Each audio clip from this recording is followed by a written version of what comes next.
4000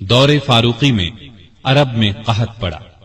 ایسے میں سیدنا عمر نے رعایا کی خبرگیری میں دن رات ایک کر دیا۔ انسانوں کے لیے خوراک تھی نہ جانوروں کے لیے۔ سیدنا عمر کو انسانوں اور جانوروں کی یہ بدحالی دیکھ کر بہت صدمہ ہوا۔ انہوں نے بیت المال میں جتنا غلہ تھا سب مسلمانوں میں تقسیم کر دیا، جو نقدی تھی وہ بھی مسلمانوں میں تقسیم کر دی۔ تمام صوبوں کے حاکموں کو خط لکھے کہ فوراً زیادہ سے زیادہ غلہ روانہ کرو۔ چنانچہ ابو عبیدہ بن جراح نے شام کے علاقے سے 4000 اونٹ غلے سے لدے ہوئے بھیجے۔ عمرو بن عاص نے مصر سے سمندر کے راستے بحری جہاز روانہ کیے۔ ان میں ہر جہاز پر 6000 من غلہ لدا ہوا تھا۔ جب یہ جہاز مدینے کی قریبی بندرگاہ پر پہنچے تو سیدنا عمر خود انہیں دیکھنے کے لیے بندرگاہ پہنچے۔ غلے کو حفاظت سے رکھنے کے لیے بندرگاہ میں 2 بڑے بڑے مکان بنوائے۔ دوسرے صوبوں سے بھی بہت سا غلہ پہنچ گیا۔ غلے کی تقسیم کا یہ انتظام کیا کہ بہت سے رجسٹر بنوائے، ان میں قحط کا شکار ہونے والوں کے نام درج کیے گئے۔ ہر ایک نام کے ساتھ ان کی ضرورت کے مطابق غلے کی مقدار لکھی گئی۔ پھر ہر شخص کو پرچی دی گئی، اس پر سیدنا عمر کی مہر ہوتی تھی۔ اس پرچی کے مطابق انہیں روزانہ غلہ دیا جاتا۔ اس کے علاوہ سیدنا عمر ہر روز 20 اونٹ اپنے سامنے ذبح کرواتے اور ان کا گوشت پکوا کر لوگوں کو کھانا کھلاتے۔ اس طرح ہزاروں آدمی روزانہ سیدنا عمر رضی اللہ عنہ کے دسترخوان پر کھانا کھاتے۔ غلے کے علاوہ لوگوں میں کپڑے اور کھجوریں بھی تقسیم کی جاتی، اور خود اپنا یہ حال تھا کہ اس زمانے میں گوشت، دودھ اور گھی کھانا بالکل چھوڑ دیا تھا۔ اکثر بھوکے رہتے یا عام لوگوں کے ساتھ خود بھی کھاتے۔ اس طرح اس کا اثر آپ کے جسم پر پڑا۔ لوگ انہیں دیکھتے اور کہتے، اگر قحط دور نہ ہوا تو رعایا کا غم انہیں مار ڈالے گا۔ ایک دن ایک شخص سے پانی مانگا، اس کے پاس شہد تھا، اس نے وہی پیش کر دیا۔ آپ نے شہد پینے سے انکار کر دیا اور فرمایا، قیامت کے دن اگر مجھ سے پوچھا گیا کہ لوگ روٹی کو ترس رہے تھے اور تو شہد کھاتا تھا تو میں کیا جواب دوں گا؟ ایسا بھی ہوا کہ گھی کا برتن اور آٹے کی بوری اٹھواتے اور جہاں کہیں بھوکوں کا مجمع نظر آتا اپنے خادم کی مدد سے کھانا تیار کرواتے اور انہیں کھلاتے۔ دیہاتوں میں جاتے، وہاں اونٹ ذبح کرتے، گوشت، آٹا اور کپڑے لوگوں میں تقسیم کرتے۔ قحط کے دنوں میں سخت بے چین رہتے اور دعا کرتے تھے، اے اللہ، میرے عملوں کی وجہ سے محمد صلی اللہ علیہ وسلم کی امت کو تباہ نہ کر۔ لوگوں کا خیال اس قدر تھا کہ فرمایا کرتے تھے، اگر دریائے فرات کے کنارے ایک کتا بھی بھوکا مر گیا تو اللہ کے سامنے مجھے اس کا جواب دینا ہوگا۔ وہ خود اور لوگ رو رو کر بارش کی دعائیں کرتے تھے۔ آخر ایک دن نبی صلی اللہ علیہ وسلم کے چچا عباس رضی اللہ عنہ اور دوسرے مسلمانوں کو لے کر نکلے اور نہایت عاجزی سے ان الفاظ میں دعا کی، اے اللہ، پہلے تو ہم اپنے نبی صلی اللہ علیہ وسلم کے وسیلے یعنی نبی کی دعا کے وسیلے سے تجھ سے دعا کیا کرتے تھے، اب ہم تجھ سے اپنے نبی کے چچا کے وسیلے یعنی چچا کی دعا کے وسیلے سے دعا کرتے ہیں کہ ہم پر بارش نازل فرما۔ ابھی یہ دعا ہو رہی تھی کہ آسمان پر بادل چھا گئے اور ایسی موسلا دھار بارش ہوئی کہ ہر طرف پانی ہی پانی نظر آنے لگا۔ اس بارش نے خشک کھیتوں میں جان ڈال دی اور قحط دور ہو گیا۔ بیت المقدس کی فتح کے بعد شام میں قیصاریہ کا شہر باقی رہ گیا تھا، اس پر ابھی تک رومیوں کا قبضہ تھا۔ بحیرہ روم کے ساحل پر ایک بہت بڑا شہر تھا۔ یہ مہم امیر معاویہ کے سپرد کی گئی۔ انہوں نے شہر کو فتح کیا۔ 80,000 رومیوں میں سے بہت کم زندہ بچے۔ اب پورے شام پر اسلام کا جھنڈا لہرانے لگا۔ اس زمانے میں مصر کا ملک بھی رومی حکومت کے ماتحت تھا۔ 18 ہجری میں حضرت عمر نے حضرت عمرو بن عاص رضی اللہ عنہ کو 4000 کا لشکر دے کر مصر روانہ کیا۔ مصر کا حاکم مقوقس تھا، اس نے بے تحاشا فوج جمع کر لی، قلعہ بھی حد درجے محفوظ تھا۔ ان حالات کی خبر عمرو بن عاص نے سیدنا عمر کو دی تو انہوں نے 10,000 فوج اور بھیجی اور ان کے ساتھ بزرگ صحابی زبیر بن عوام کو سالار مقرر کیا۔ ان کے ہاتھ پر قلعہ فتح ہوا۔